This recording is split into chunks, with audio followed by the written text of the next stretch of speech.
everyone, and welcome to our weekly special program. In our today's episode, we are going to talk about recent affairs, which is a resolution issued by the Arab League and the answer or reply given by the Ethiopian government toward the resolution of the Arab League. For that end, I met some Dr. Indalkachew Jenbere, who is a political analyst at Hawassa University. We are going to take a look at or give in-depth analysis on the statement or resolution of the Arab League and the respective response of the Ethiopian governments and the now and the then prospectus of the Grand Ethiopian Renaissance Dam. Please do stay with us. I am Ogayo Mulena. First of all, Dr. Indalkachew, I'd like to appreciate for your time and willingness to have an exclusive interview on current affairs on our special program. I'm happy to get the opportunity to express my opinion regarding a very important national and global issue. That's Nile Initiative. Thank you for that. All right, Doctor, let me start from this. As you have known, very recently, the Arab League has passed a resolution in connection with the Grand Ethiopian Renaissance Dam. So what's you looking over there? Yes, I've heard it from media, both social and the mainstream media, that they again, came up with a kind of resolution that almost that can be taken as a the statement of Egypt, we can say. It clearly shows, or it's very obvious that they're crying for Egypt with regard to the Nile issue. Maybe what's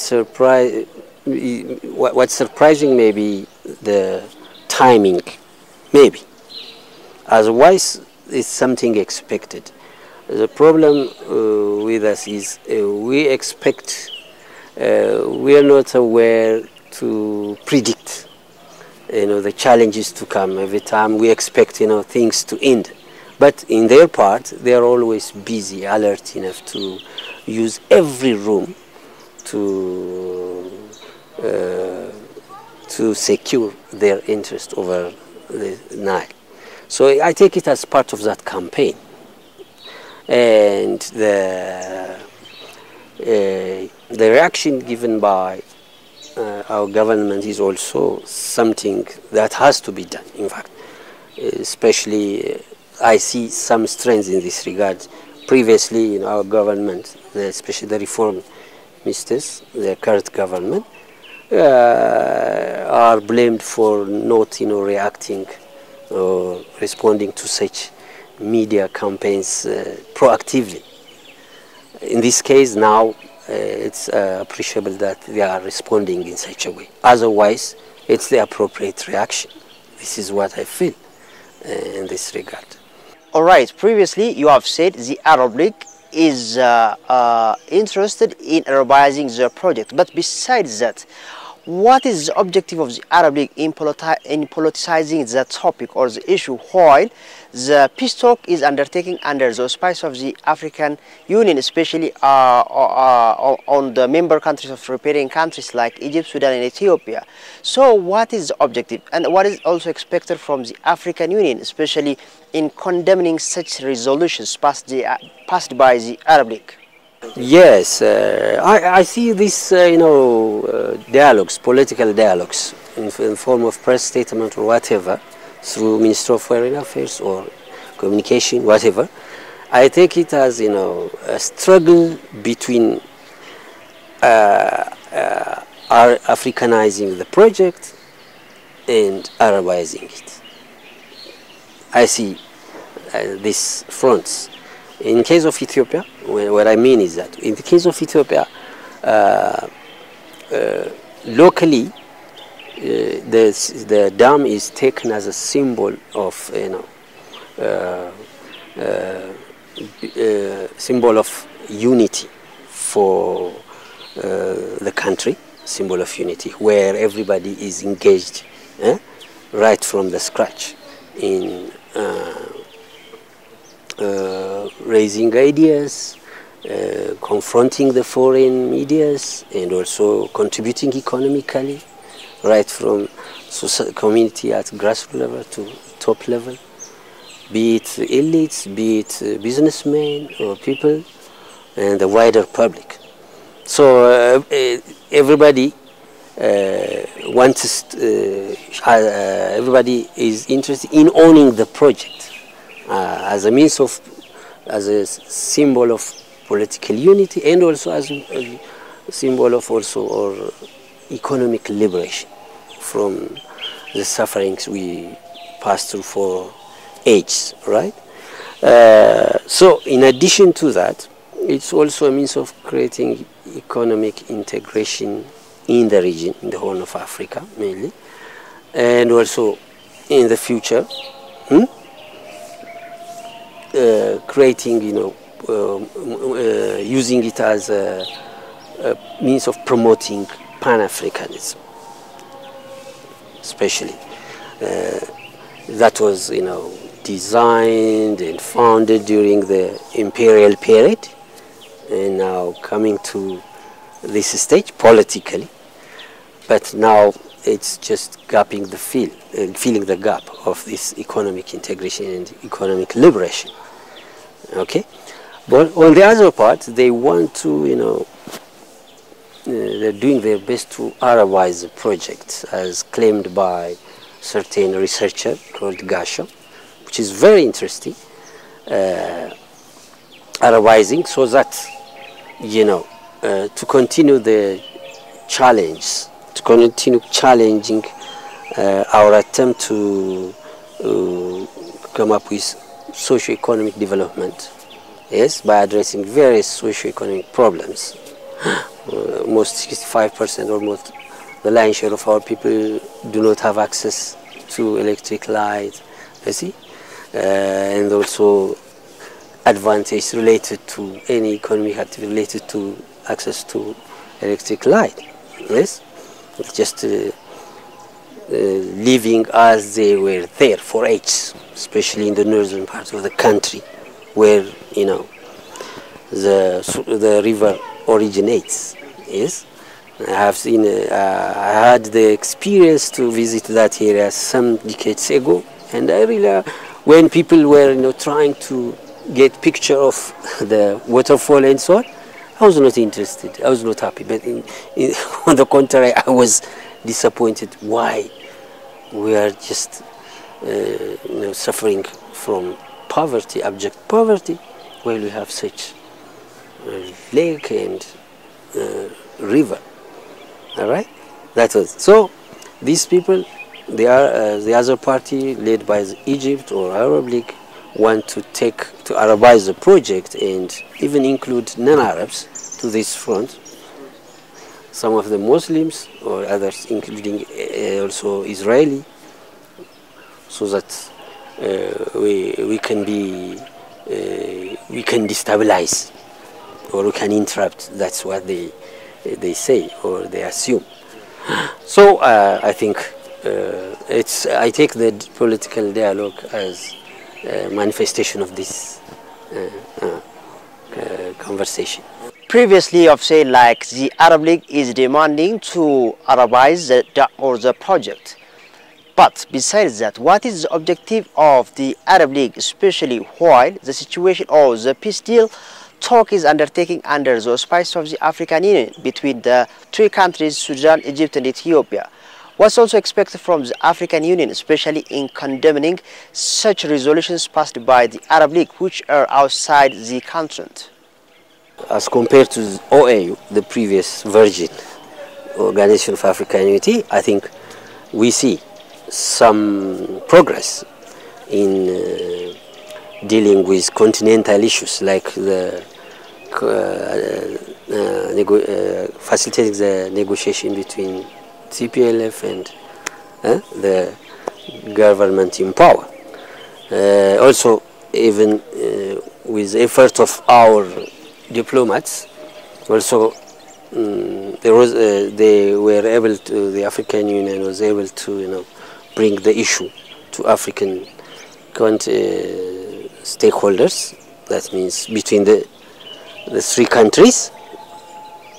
So I think they should continue to pressurize Egyptians, and also other stakeholders, including Sudan, to come to table with an African Union framework. They should come.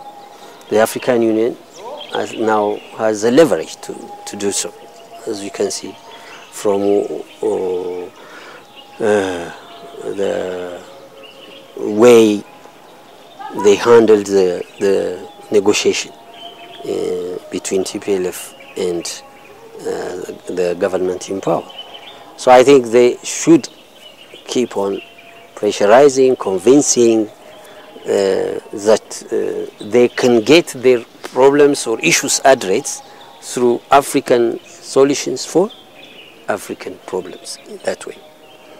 Otherwise, to leave the room for revising the issue will be catastrophic for us, because we'll be in vicious circle of conflict, and it might be allowing, or inviting different stakeholders, regional or global stakeholders or gamblers, to come and gamble on the issue, which is morally unacceptable and politically also costly.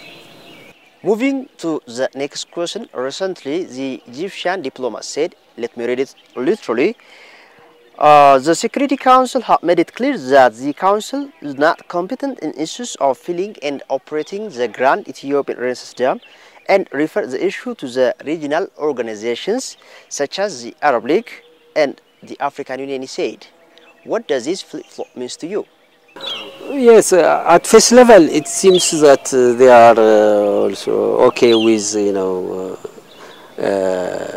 African Union handling the issue, but when you see it critically, right from the list, that Arab League is mentioned first, so they take that as according to their words, because they failed to get their issue addressed through UN, the global powers like UN and the Europeans, okay?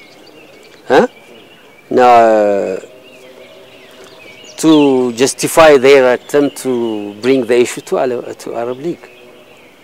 That means, in other words, to Arabize the project, right? They take it as an excuse for that, okay? So, in my case, it's the usual attempt of Egyptians to secure their interests through Arabizing the project and marginalizing the AU and the Ethiopian interests. That is what we can see, more or less, or partially we touched upon the issue when we tried to discuss on the previous issues. It's just we can take, maybe we can get surprised by the timing, maybe. Otherwise, the issue is just an extension of Egypt's attempt to hegemonize Abay or the Nile issue. It's an extension of the usual attempt, historical attempt to hegemonize the Nile issue for their own interest. What matters is only, what differs is only the strategies they use, they come up. Historically, directly they want to come, they try to confront or invade Ethiopia during Muhammad Ali. Then they tried, they changed their strategy and tried to fulfill their interest by making invasion using his grandson, Khedive Ismail Pasha. Then, when this direct confrontation fails, especially they confirmed it from Adwa victory, despite their attempt also, in addition to their attempt also, they try to meddle in our internal affairs by organizing different opposition groups, okay, especially national, those who raise national issues, Tigrayan speaking, Oromo speaking, and others, okay. So this time also the recent political chaos also, I don't think they are free from that. Yes. Sometimes they pick the national issue, other times they pick the religion's issue. So, in our case, especially the elite should be able to realize that and excel in understanding this issue and advocating it to make public awareness or to raise public awareness. In this case, that's what I see as a gap. There are attempts, but it's not enough. With regard to when you compare our effort to the complexity of the issue, okay, the attempt we're doing is not enough. So in that case, there will be more homeworks to do. Right, so what's your recommendation for fellow brothers and sisters of Egyptians and the Sudanese, especially in fair utilization of the Grand Ethiopian Renaissance Dam and Abay River? I don't think, in my case, they have to accept the reality. That's it. The problem is they are not ready to accept the reality. Previously they were, making use of the lion's share of the water for development and so on. Of course, with the cooperation of the global powers. Okay? So, now when Ethiopia, though it is late, when Ethiopia started to raise the issue and claim its share from the river for economic and socio-economic development, to ensure socio-economic development of the public. Now they are stubborn, I think, rigid to accept that, because they want the business as usual to continue. So for both parties and other partners as well, they have to accept the reality. That the game is over. Yeah. The game is over, and accept the reality and settle their issues through African solutions for African problems, mediated by the Continental Organized African Union. Yeah. That's the only solution, because we are all Africans. Okay, moving to the final question, Doctor. What is your reflection on the African Union promises or speech in permanent seat at the United Nations Security Council, representation at G20, African global media and other current affairs topics? African Union claiming such. Yes, it's time, because Africa is rising, whether they like it or not. If you look at the global order, previously, I think we are also, whatever tension inside and outside, through in the name of Abay issue or Nile issue, or in other cases, it's an extension of the global tension between the West and the East. The West wants to continue its hegemony. The West, led by US and Europe or Anglo-America, they want to continue the usual one world order. But now the other party, the one led by China, Russia, and India, we can say, and some other emerging parts like Turkey and so on, even Iran, they are saying no to it. No.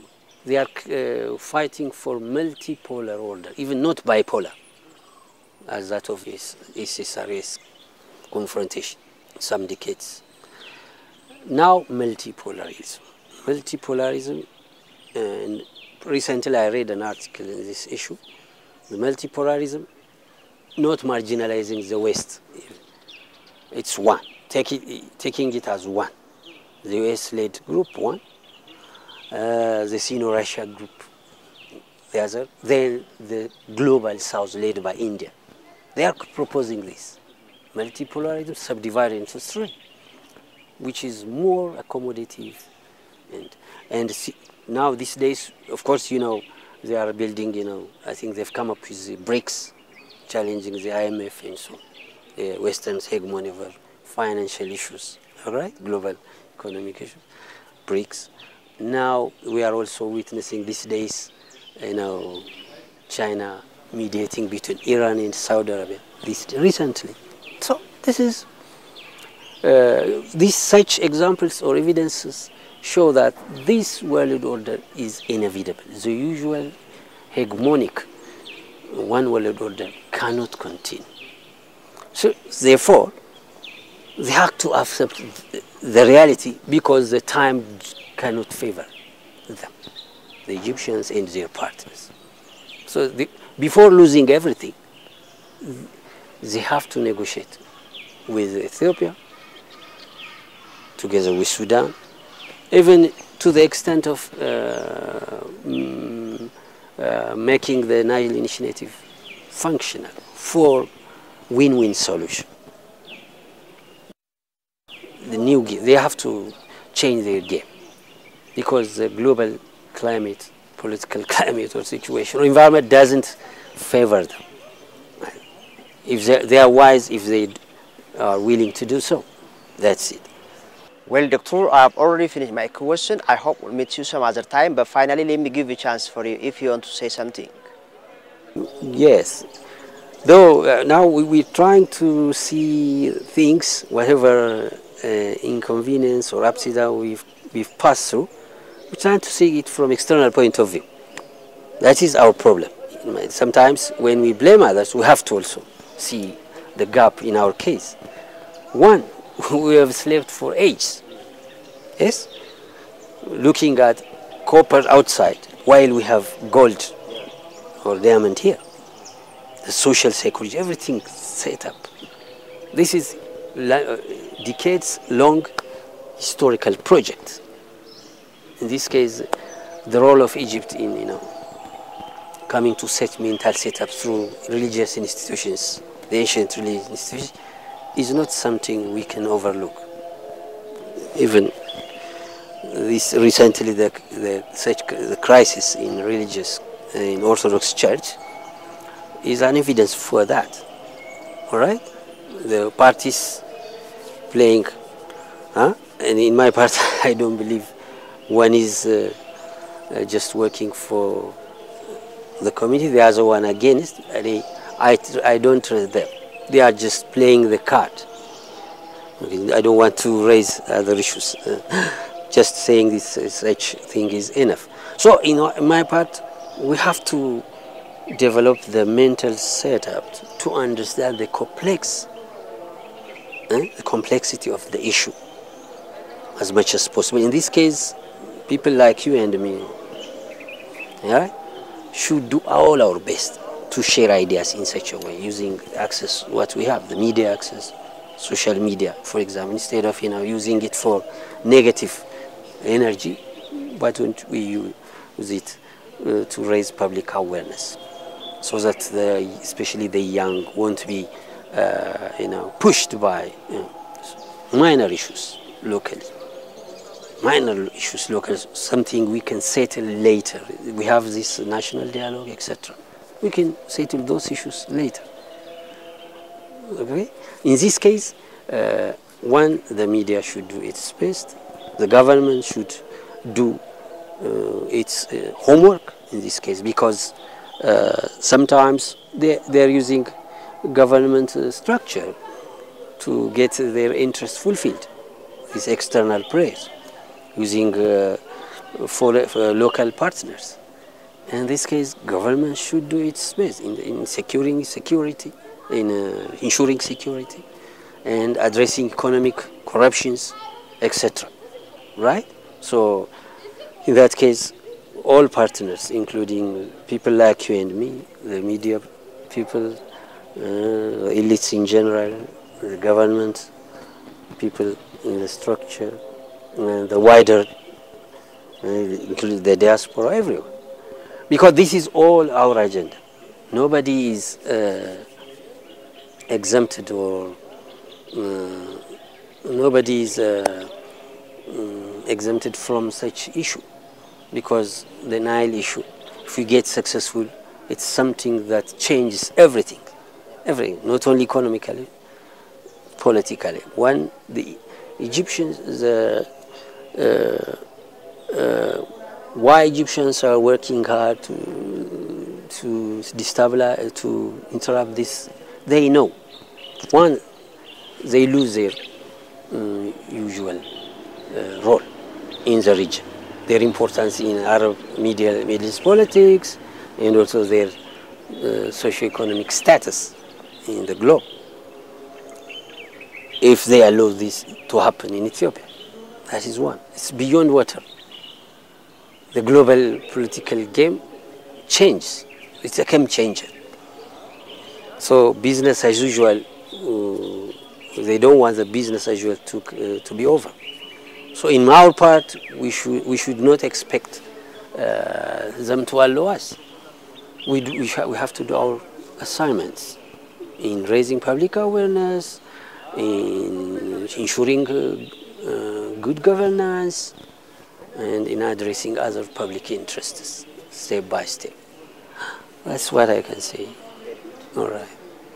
Well, viewers, this concludes our special program that we have produced today in connection with the recent resolution passed by the Arab League regarding the Grand Ethiopian Renaissance Dam and the respective answer by the Ethiopian government. Dr. Indalkachew Jenbere, a political analyst at Hawassa University, gave us a deep analysis on the topic we've raised. Until I come yet with another topic and issue next time, goodbye and stay tuned with other programs of ATV. I am Ogaye Muluna.